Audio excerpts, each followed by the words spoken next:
நீ அண்ணாடா போன ஜூலைக்கு தான் சொல்லி ஏமாத்தினேன். இந்த வருஷத்துக்கு இதே மாதிரி குடும்பத்தோட ஏமாத்தலாம் பாக்குறீங்களா? கையில போல ஏதோ அண்ணனும் தம்பி சண்டை போட்டுட்டு இருக்காங்க. என்னன்னு கேட்டு குளிர் காய்வோம். நீ நான் சொல்றதை கேளு. போன தீபாவளிக்கு இதே மாதிரி தான் பண்ணிட்டு இருந்த.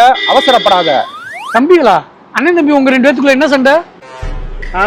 தீபாவளி சண்டை வந்துட்டான். தம்பி பெரிய மனுஷன் மரியாதை இல்லாம பேசிட்டு இருக்கேன். நீ சொல்லுப்பா என்ன சண்டை? அது வேற ஒண்ணும் இல்லனே. தீபாவளிக்கு பொண்டாடி துணி எடுத்து கொடுக்கமுலன்னு கோமாரிங்க. பண பிரச்சனையா? இவ்வளவுதானா? அண்ணன் நான் தர்றேன், தீபாவளி முடிச்சே கொடுங்க. பிரச்சனை அது இல்லனே. இப்ப பொண்டாட்டிக்கு எங்க போறது? டேய் நீங்க இப்ப என்னடா சொல்றீங்க? ஒரு குழப்பமா இருக்குடா. அண்ணே அவனுக்கு தான் கல்யாணமே ஆகலனே. தலை தீபாவளி கொண்டாடணும் டார்ச்சர் பண்றியானே.